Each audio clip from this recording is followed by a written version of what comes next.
the Fan3Cast, dishing out the hottest NASCAR news and views while celebrating the Three's historic comeback. Here are your hosts, Michael Metzger and Jason Schultz. Welcome back, everybody. It has finally stopped raining. We've been able to dry out. The snow, at least in New York, is going away, and we're ready to talk some racing. And we're leaving all the rain behind in Bristol last weekend as Fontana's up next, and that's plenty of fun. And we really hope we don't see that four-letter word that really likes to ruin our races ever again, but probably not for a while now. Last year, went to Las Vegas, and it never rains in Las Vegas until I went to the race there, so I wouldn't put anything past Mother Nature. She apparently has a issue with NASCAR racing, especially this year. I have the same rain curse, and I wouldn't be surprised if, when you go to the Glen or somewhere it rains, and then I'll go to Darlington or Dover, and it's going to rain. So, fans, just be warned, don't go to those races unless you're planning to stay an extra day, because there'll be some wet weather. Well, hopefully you're not the bad luck charm, but what we're going to start off with here, folks, is looking back at Bristol, which was won by Carl Edwards, and of course, the biggest topic of them all is the topic we are already covering, which is rain.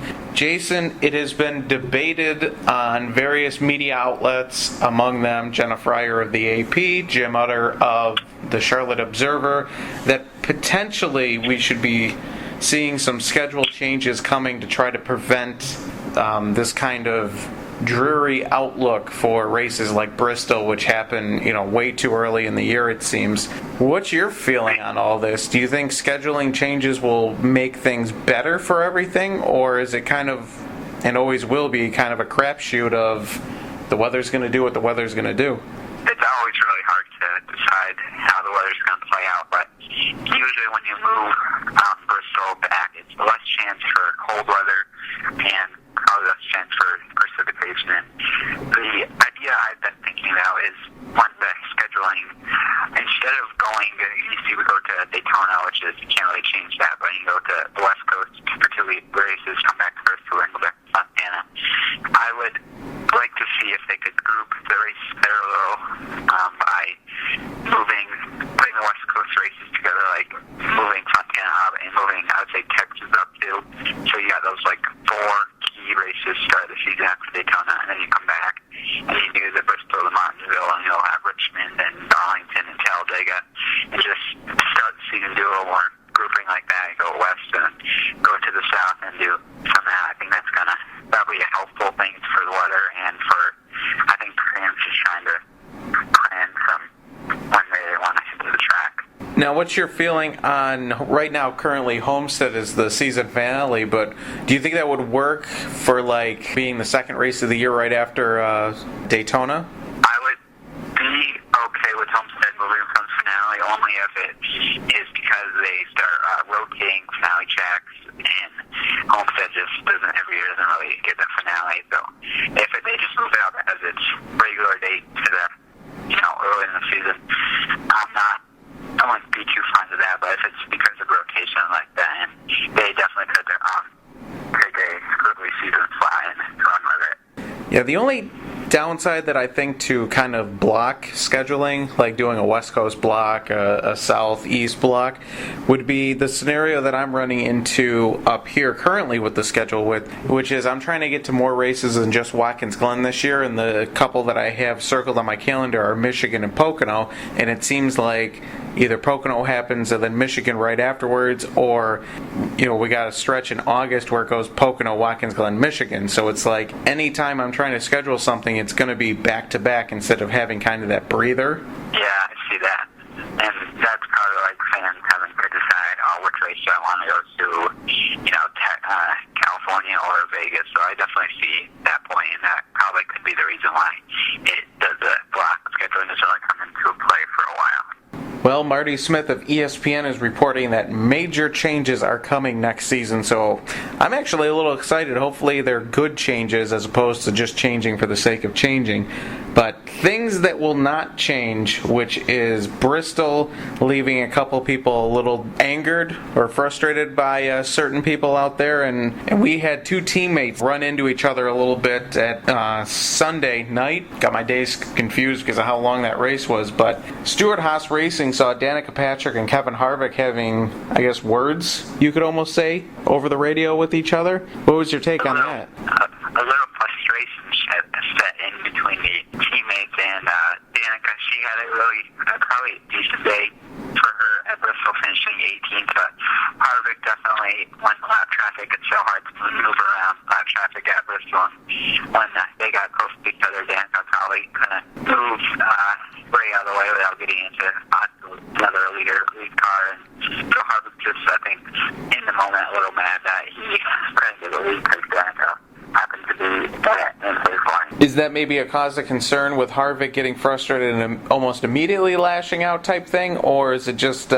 heat of the moment, just happened to be his teammate, could have been anyone? Yeah, I think that it's definitely heat of the moment, and we've seen those for forever, and I think it'll probably wash over. And wouldn't be surprised if Danica didn't even know what Harvick had to say. That's true, she could have been in the dark with the whole thing. But that incident, actually, in the grand scheme of things, didn't really matter to Kevin Harvick too much because he later crashed and took away some of the hopes of my pick'em dreams as well with him. And so that's two races in a row that he has DNF'd. Is this a product of the new chase, or is it just he's driving a little bit too fast than his equipment might allow? It's really hard to say. I was thinking maybe he's going to chase, get some test equipment to see how it runs and if they can use it later in the season. So, and it also seems if you didn't notice that once he gets to the lead, then he crashes. It's like as soon as he gets up front, leaves a lap or two, and then problems happen. So that's a lot.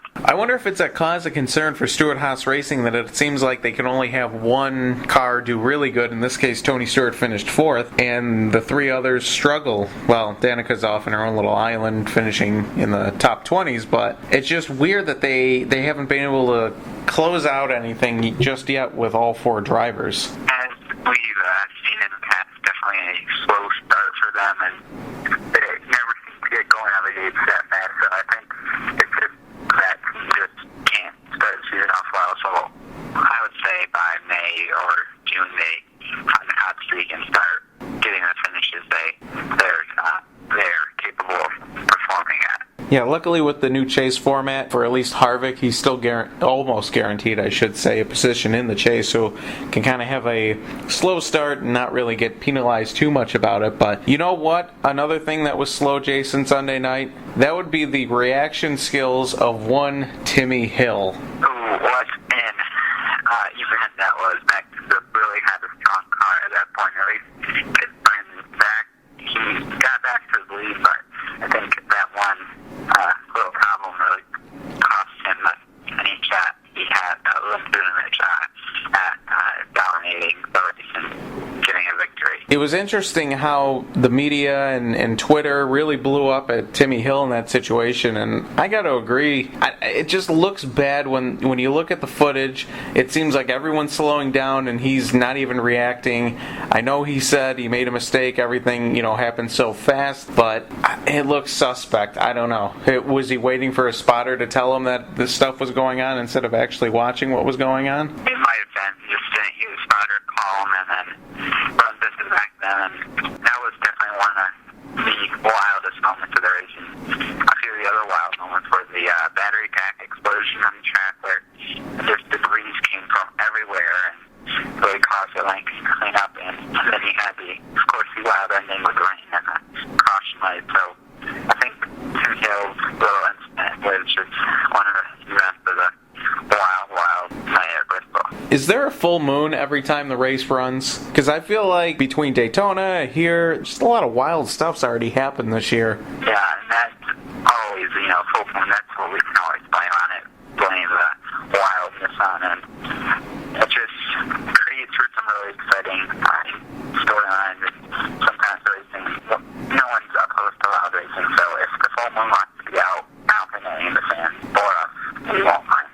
you mentioned the ending. I gotta say that NASCAR definitely dodged a bullet thanks to Mother Nature with that whole ending. The caution light accidentally got turned on by someone in the flag stand, and even though it halted the race, NASCAR was bailed out because it immediately started raining and you couldn't have a restart. But man, how ugly would it have been if Carl Edwards restarted and something happened, he maybe spins his tires, gets spun out himself, and doesn't win that race after dominating the last portion of it. It would be a really big explanation game by NASCAR. Edwards loses the race on a mistake caution and then doesn't get a win for the chase. That would be some sort of explaining that would need to go on, and it would probably be the first controversial moment of the season. Now, we do have some positive things to take away from the race broadcast, or at least my notes indicate that something positive happened, maybe. Maybe you can tell us, Jason, what you saw this weekend that was a good thing about the race broadcast. Well, we have the qualifying, which has been really Fox Sports 1 has done the greatest job at showing us, live coverage of the qualifying, and it's really, when they don't show it live, really takes away something. I don't care. I don't know fans really care to see every single lap qualifying turn.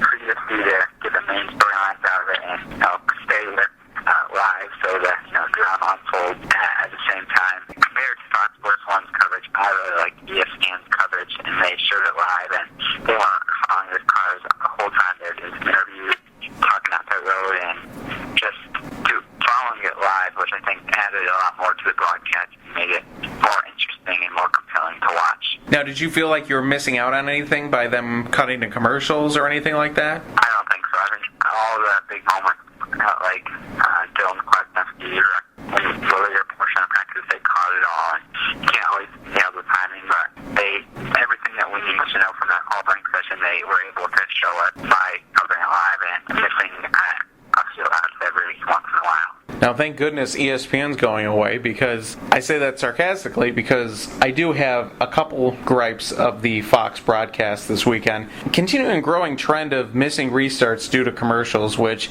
sometimes maybe NASCAR moves things up and Fox can't react because they have a certain amount of time set up. It's getting a little frustrated when I'm hearing my radio say green flag and I'm still watching a commercial for KFC. And KFC commercials are always my favorite, a.k.a. the Kentucky race from 2012 with the KFC commercial, but we all love. And I didn't really notice before Bristol, it's like that one time they missed that one tire restart and caution came out. And it's really common at Bristol because everything they go really fast, caution laps are faster and less time. Under the caution, Fox doesn't really plan that out, I don't think, too well. And we always do that at Bristol, but if it happens at Fontana this week, I think there's really no explanation for that, because it's a lot more time for Fox to get ready and get coverage before the restart happens. Now, with the Fox's rain delay coverage, I gotta ask you, Jason, were you sitting by watching the entire time? I was actually doing some schoolwork, but I did watch most of it, and I caught the toilet paper around the neck. I don't really get what that was all about. I just thought it was really random, and Danica's begging Fox to talk to her boyfriend, who seemed to be a little lonely, and also Michael Waltrip doing his bird walk in the motorhome, which was probably the most randomest thing I ever saw. And he goes to, first of all, the drivers didn't really want to talk to him, and then he goes to Cucci's motorhome, he's not even there, and then he says on national television that Danica can't go within 500 feet of Danica's motorhome, which probably is a joke, but it was pretty funny in the heat of the moment. Anytime you got a long period of time to fill and you don't really have anything scripted for it, it gets a little weird. I don't know why I kept watching. It was like watching a train wreck. You wanted to see where they got to next. And I enjoy the fact that Alex Bowman came out to try to dispute that it wasn't toilet paper that came out of his car, but in fact battery packing, but then proceeded to beg for more Twitter followers, which, hey, I guess it worked. So now one last thing to beat into the ground with the rain delay delay here, but is it any coincidence that two of the best races at Daytona and here at Bristol happened after lengthy delays, and people with the unknown future of how much rain is coming or is not coming, the racing intensity just picked up, and for Bristol it was pretty amazing to watch 3 wide, 2 wide, those close quarters just constantly every single lap. It was definitely really thrilling to watch the rain. The rain really played a big role in the race I was watching. I was getting to halfway was big, and then if the rain would return, how would end the race. So I couldn't really it was hard for me to concentrate on the racing and produce, but I know so far we're 2 for 2 in rain delays, bringing threatening rain, bringing great racing and exciting racing. So if the weathermen want to put some false rain on the radar, tell the drivers it's coming, and we might see counting about 20, 32-ish more races this season. Yeah, I was just trying to think of what could we possibly do to recreate it every single race, and the only thing I could think of is someone turning on the sprinklers at random times, but that already happened. That happened at Richmond, and it wasn't enough to cancel a race. Yeah, well, last time we made it out to Auto Club Speedway, and we saw one of the most exciting and storyline-filled races was when Tony Stewart got into a little fist fight on pit road, but also when Denny Hamlin hit a unprotected wall, no safer barriers in the infield that Auto Club and really injured his back.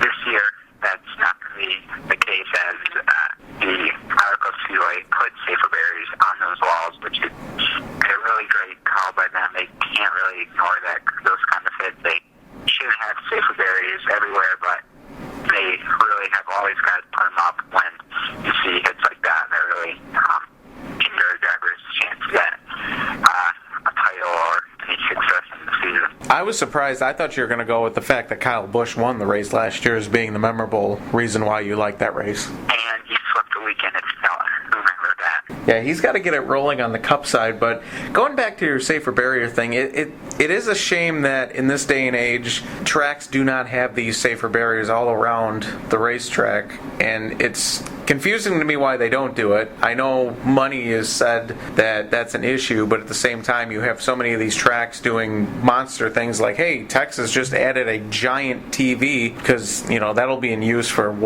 6 hours in any given weekend? Don't forget the Dynasty showing tonight on it. That'll be a good half hour. Oh, there you go. Maybe I got to up it to, during the course of a race weekend, I guess it gets shown. I was just thinking of the races, but it's just, it's sad, and I know Kevin Harvick went on a rant a couple races ago about the safer barrier issue, basically saying, you being NASCAR, you guys are just waiting for one of us to have something terrible happen before you'll actually react. And we really hope it doesn't come to that, but they've really got to put the safer barriers everywhere, and we want to keep the drivers safe, so as soon as we see an unprotected wall, NASCAR should react and say we need safer barriers here to keep our drivers safe, and we hope they start saying that a little more often, and that's a season rolls on. Yeah, it's just tough. I just think to Denny Hamlin last year at Auto Club, and then Las Vegas, it took Jeff Gordon hitting the inside wall a ton before they actually put something there. But something a little bit better, you caught yourself quite the picture, Jason, that you shared Sunday during the race that was of Danica cheating. Cheating our boyfriend Ricky Stenhouse Jr. I'm waiting for TMZ to pick up Soto and make a whole big deal out of it, but if you didn't see, Ricky Stenhouse actually posted a picture of his wife, his dying wife. That's probably really bad. I just said that. Yeah, they'd have a lot of explaining to do. Danica, Patrick, he tweeted a photo of Danica kissing Kevin Harvick's son. Kevin Harvick, a little kiss on the lips for the 3-year-old, and that really caught me by surprise. I don't think Danica and Ricky are going to be over that fast. So I guess that answers our question that I had earlier about Danica and Kevin having problems if she's hanging out with his kid. Yeah, I think that Keelan's kind of a little influence to tell his dad, don't be mean to Danica. She is my favorite person in the world. Boyfriend and girlfriend. You're having all sorts of trouble with that tonight. Oh, yeah. They're just dating for now. Danica doesn't listen to this. I had one more Twitter moment.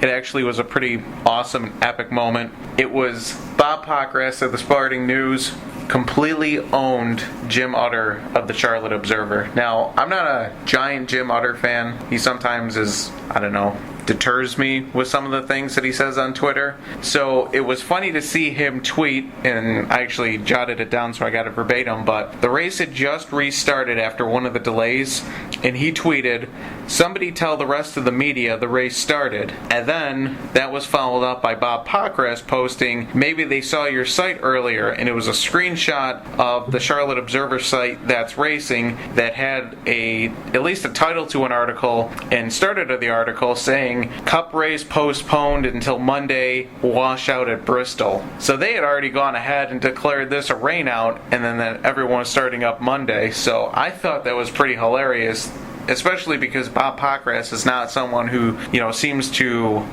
spar like that in the Twitter world, at least. You hate to see that, these stories like that of the race being postponed to Monday coming out when you still have half a day to go and half a day to get the race in. So I really don't understand why they are posting those kinds of stories, at 2 o'clock in the afternoon when they got some chance for some racing that day. It might have been maybe an intern slip up, or someone was just trying to write their story and then accidentally posted it just in case, or maybe they really thought it was getting rescheduled. For our power rankings this week, a little shake up. Last week I think we had the same exact 3 drivers, just in a different order. This week we have 2 drivers, and each have one different, and I think my car's the same 3, and I have other than that to my list. This week I have Brad Keselowski on top, Steele Jr. second, and Jimmy Johnson in third. Keselowski, he had another great performance. He leads the points now. His performance wasn't all great at Bristol, but he did start off strong, which convinced me that he's still pretty strong, and he has won last 3 weeks ago. Las Vegas still has him high on my list, and Earnhardt Jr., despite his 24th on Sunday night, he still is a very strong contender with the top 2 starting season off 3 top 2 finishes, and I think that's just a sign of strongness for him to come. It may not have happened this weekend, but I expect him to rebound, and I added Jimmy Johnson in there because he's been the silent assassin over the last 4 weeks. He's had stronger runs, just not really noteworthy. He hasn't been, up front competing for the wins, but when at the end of the races, when it counts, he's top 10, top 5 usually, and has that shit going for most of the beginning of the season. So he's very strong. I think he's someone that we haven't really taken note of, but probably in Auto Club this week that changes, and we start seeing 6 times have a little more time out of front. It's funny, as you started to go over your list, I was looking at mine, Brad Keselowski, Kevin Harvick, and Dale Earnhardt Jr., and I just kept looking at Harvick, and I'm like, geez, the stats tell me he's up there, because when he does race, he's leading laps and being competitive. It just seems silly, after 2 DNFs, that I still have him up there. And I started looking at your list, and I'm like, okay, Keselowski, Earnhardt, and then I'm like, Johnson, he finished 19th. It's not like we just threw Carl Edwards in there or anything, which was pretty interesting, but again, my defense for having Harvick up there is, statistically speaking, he's still having a great year. He's just not closing it. Keselowski, like you covered, he had an off night at Bristol, like pretty much all of our drivers that we're talking about here, but he's got the point lead. You can't argue that. And then Dale Earnhardt Jr., another off night, just couldn't get the car handling after the rain delays like he wanted it to, but I don't see any of these 4 slowing down when we get to Auto Club. Yeah, definitely not. And you see the trend this year is the drivers who are strongest continue to be strong in the week following their win or high finish, and I think it's just as we get more and more guys getting wins, it's just the guys we really are watching for, and for the strongest are going to be these guys with the wins, because they can really try anything, get the spot, and if they don't sit there for the whole race, it doesn't really matter, but they'll be always, pretty much all of them will probably be competing for the win each and every week. Now, the burning question that I have, and then a lot of fans probably have, we had a great finish last year at Auto Club Speedway, formerly California Speedway, care of Fontana, California. And prior to that, it was a pretty boring race, but it had a great restart, action, people hitting, water bottles getting thrown, all that. This year, so far, with the new rules package, we've seen a lot of competitive races. I'm going to throw it out there. I know you disagree, but Phoenix was said to be one of the better races at Phoenix in a while. Vegas was a really good race. Bristol was awesome, as always Bristol is. Daytona was a good race. Are we going to see a typical boring race that we normally see at Auto Club, or are we going to see some excitement? I'm leaning towards excitement. I'm leaning towards excitement, and I think it will be, because we've got the Gen 6 car. I think that was why we saw such a great race last year. The Gen 6 car really made for a lot of passing, a lot of wide open racing, and now that Gen 6 has improved and it's like only gotten better, I think the racing's going to get better, and we'll probably see another good race. I can't promise water bottle throwing or last lap passes for the one to third, but I would say we will have a exciting restart and wide spread out racing in the turns after these pretty quick. I think we'll be running all through the turns, and they'll be really flying all the places for fantastic race. So your vote's no Logano Hamlin, last lap crash, Kyle Busch miraculously wins, Tony Stewart. As much as I would like to see the miraculous Kyle Busch win, I just don't think we could see a repeat for 2 straight years. Side note, what is the deal with him? Like, really this year, one top 10? What I've noticed is that JGR, they haven't been that strong at all, because he had a few few times he's been on the front and Kyle led some laps at Bristol, but it's just been they haven't got their stuff together, and they're going to have to change that before the summer gets closer, because they have to, if they want to make it a chase, they probably should be competing going starting soon, so they can have the experience up front to be able to grab one when they need it to get in the playoff. Remember that time when Denny Hamlin was winning everything at Daytona, and we thought Denny Hamlin's year, he's going to come out and dominate? Yeah, that seems like so long ago, but that was this season, and so far it's just been a little streak of luck he had at Daytona, because it definitely hasn't turned out to be true so far this season. So shifting gears into our picks for this weekend, do you think that we're going to see a repeat winner so far for 2014, that being, Dale Earnhardt Jr., Brad Keselowski, Carl Edwards, or Kevin Harvick going back to victory lane, or are we going to see a new one? Because I am banking new one. I'm banking new one too, and last year we didn't see a repeat winner until Texas when Kyle Busch won his second race of the year. So that we typically don't see our repeat winners this early in the season, and even last year when the wins didn't matter as much. So I think we've got a fifth different winner coming this season, and I am going with El Cajon, California native Jimmy Johnson. I think he'll pull through, and he's been pretty strong lately, and I think Team Checkenouts are always good at Fontana, and they'll probably come home with a victory this weekend. How am I supposed to gain any ground in the pick'em if you're going to pick the guy I'm going to pick? Ridiculous. I, too, am going to go with Jimmy Johnson, if you couldn't tell. He needs a good run. It's the home field advantage, like you said. It's the site of his first win. There's sentimental value there. But then you have the statistics that are, in 19 starts, he has 5 wins, most all-time for him, 12 top 5s, 14 top 10s, and the best part, an average finish of 5.737. How you betting against that? And I typically don't pick based off stats, but I always love it when the stats back my pick up. You normally go from the gut? No, usually. Wow. Jeez, if I only did that more, maybe I'd be doing better in pick'em. Because the stats told me your buddy last week was going to pull it off, but he instead tried to smash the wall and see if there were Skittles inside of it.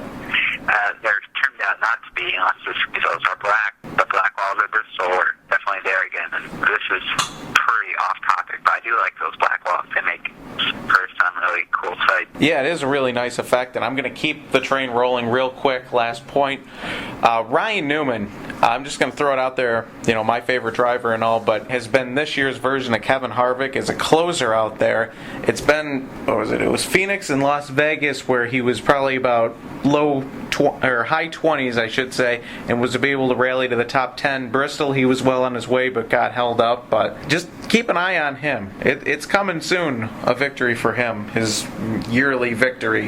Yeah, he's been really stronger than I thought, and for him to get to the grailing over the next probably month or two, that would not surprise me one bit. And I do have some good news for you, Jason, and I say that sarcastically. Everything but the races will be on Fox Sports 1 this weekend. Oh, yes. I was just doing my schedule, and I noticed that too, which was pretty good. So I'm sure qualifying will be fantastic. Yes. Anything off the topic since I just kind of derailed the train? No. All right. Till next week, we'll be seeing them race at Fontana.